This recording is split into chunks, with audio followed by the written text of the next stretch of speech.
Law and order నాకేం కొత్త కాదు. నేను ముఖ్యమంత్రిగా 14 సంవత్సరాలు ఉన్నా 15వ సంవత్సరం ఇది. దీనికంటే చాలా క్రిటికల్ పీరియడ్. ఏదైతే 95లో నేను ముఖ్యమంత్రి అయినప్పుడు హైదరాబాద్ చుట్టుపక్కలనే తీవ్రవాద సమస్య ఉండేది. హైదరాబాద్లో మత విద్వేషాలు, మత కలహాలు ఉండేటివి. రాయలసీమలో ముఠా కక్షలు ఉండేటివి. విజయవాడ లాంటి నగరాల్లో రౌడీజం ఉండేది. ఎక్కడికక్కడ ఆ రోజు చూస్తే అధ్యక్ష గల్లీకి ఒక రౌడీ తయారయ్యాడు. ఆ రోజు నేను ఒకటి ఆలోచించాను, ఈ రాష్ట్రంలో లా అండ్ ఆర్డర్ ఉంటే తప్ప పెట్టుబడులు రావు. ఆ రోజు నేను ఒక పక్కన ప్రజల్ని చైతన్యవంతులు చేశాను. నేను ఏ మీటింగ్కి పోయినా లా అండ్ ఆర్డర్ యొక్క విశిష్టత గురించి, అవసరాన్ని గురించి పదే పదే చెప్పేవాడిని. ఒక ఫ్యాక్షన్ వల్ల కుటుంబాలు ఏ విధంగా నాశనం అయిపోతున్నాయో వివరించి చెప్పేవాడిని.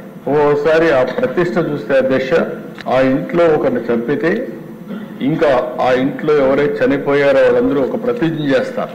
ఆడవాళ్ళు మగవాళ్ళతో ప్రతిజ్ఞ చేసి తిరిగి పెద్ద అయిన తర్వాత పిల్లలు వాళ్ళు చంపిన తర్వాతనే మనం వేరే పని చేయాలని ఒక పౌరుషాన్ని పెంచి పోషించేవాళ్ళు.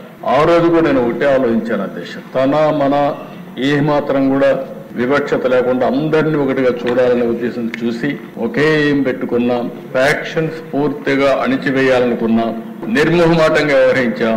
పోలీస్ అధికారులు కూడా చాలా పటిష్టంగా పనిచేయడానికి ముందుకు పంపిస్తే నేను గర్వంగా చెప్పగలుగుతాను అధ్యక్ష, సమైక్య ఆంధ్రప్రదేశ్ నేను ముఖ్యమంత్రిగా ఉన్నప్పుడు ఏదైతే ఉక్కు పాదం ముఠా నాయకుల పైన పెట్టామో దానివల్ల ఈరోజు రాయలసీమలో ముఠాలు లేకుండా చేయగలిగామని చెప్పి కూడా నేను మీకు తెలియజేస్తున్నాను. నా ప్రాణానికి ప్రమాదం ఉందని తెలిసిన నేను ఆ రోజు ప్రజల కోసం పనిచేశాను. ఆ విధంగా చూస్తే మత కలహాలను కూడా కంట్రోల్ చేశాం. ఈరోజు హైదరాబాద్లో వేరే విషయాలు అన్నీ వస్తున్నాయి, కానీ మత విద్వేషాలు చాలా వరకు కంట్రోల్ అయ్యే పరిస్థితి వచ్చింది అధ్యక్ష.